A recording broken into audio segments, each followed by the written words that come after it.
баҳри рушди сайёҳӣ дар вилояти хатлон дар доираи моҳвораи ҷавонон бо ташаббуси мақомоти иҷроияи ҳокимияти давлатии вилояти хатлон имрӯз корвони ҷавонон ба минтақаҳои сайёҳии вилояти хатлон сафар мекунанд. аз ҷумла ноҳияи балҷувон, ноҳияи ховалинг, ноҳияи муъминобод ва шаҳри кӯлоб. ва бояд зикр кард ки ин иқдоме ки аз ҷониби раиси вилояти хатлон пеш гирифта шудааст барои рушди сайёҳӣ мусоидат хоҳад кард. дар вилояти хатлон кам нестанд мавзеъҳои сайёҳие ки бо табиати дилфиреби хеш қалби ҳазорон нафар сайёҳонро тасхир карда ҳамасола аз ин мавзеъҳои сайёҳию тарихӣ сайёҳони зиёде дидан мекунанд. баҳри тарғиби ин соҳа сафари гурӯҳи ҷавонон аз мавзеъҳои тарихиву сайёҳии ноҳияи балҷувон оғоз гардид. дар ин доира аз осорхонаи тариху кишваршиносии ноҳия ва дигар маконҳои тамошобоби он дидан намуданд. дар осорхонаи тарихи кишваршиносӣ зиёда аз 10,006 адад нигора мавҷуд мебошад ки аз асри санг то асри брин мавҷуд мебошад. осорхонаи тарихи кишваршиносии ноҳияи балҷувон аз 2 шуъба иборат мебошад: шуъбаи этнографӣ, шӯрати амалиёти ҷангӣ ва шуъбаи хоҷагидорӣ мавҷуд мебошад. дар баробари маконҳои тарихӣ ҳамчунин зимни ин сафар ҷавонон аз зиёратгоҳи шоҳ неъматуллои заробӣ дидан намуданд ки табиати зебову нотакрори ин мавзеъ мафтункунанда аст. ҳамзамон дар доираи ин сафар ҷавонон аз манзараҳои зебову нотакрор ва маконҳои тарихии ноҳияи ховалинг низ дидан намуда ба худ ғизои маънавӣ гирифтанд.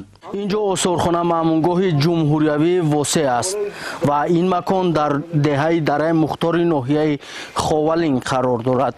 имрӯз корвони ҷавонони вилояти хатлон барои дидан намудан аз маконҳои тарихиву сайёҳии якчанд шаҳру ноҳияҳои вилояти хатлон аз ҷумла ноҳияи ховалинг ташриф оварданд. мо ҷавонони даврони истиқлол шукргузорӣ аз сарвар давлат ва миллати хеш мекунем ки дар чунин фазои сулҳу саботи кишвар дар оромию осудагӣ умр ба сар бурда истодаем.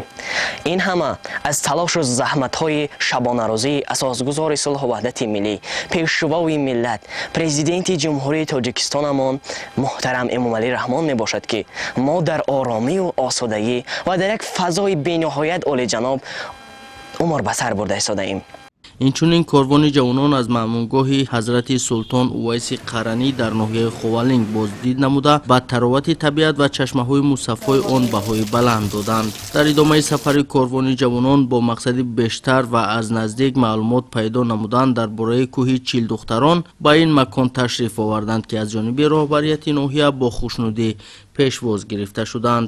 ин ёдгории бузурги геологӣ аз регсангҳои сурху хокистаранг иборат буда дар баландии 1300-2000 метр аз сатҳи баҳр воқеъ гардидааст. инчунин корвони ҷавонон дар доираи ин сафар баҳри муаррифии маконҳои тарихиву сайёҳӣ ва тарғиби ин самт аз маконҳои тарихиву фарҳангии шаҳри Кӯлоб ва ноҳияи восеъ дидан намуданд. дар шаҳри Кӯлоб боздиди ҷавонон аз оромгоҳи Мир Саид Алӣ Ҳамадонӣ оғоз гардида ҳамчунин дар осорхонаи 2700-солагии шаҳр низ бо таърихи бою рангини Кӯлобшаҳри бостонӣ ошноӣ пайдо намуданд. ҳамзамон тамошои қалъаи Ҳулбуг ва мавзеи тамошобобу тарихии Кӯли Қайнари ноҳияи восеъ аз идомаи сафари хотирмони корвони ҷавонон буд. тибқи иттилоъ дар 4 моҳи соли 2025 ба вилояти Хатлон 272454 нафар сайёҳони дохилию хориҷӣ ворид шуданд ки нисбат ба ҳамин давраи соли 2024 133548 нафар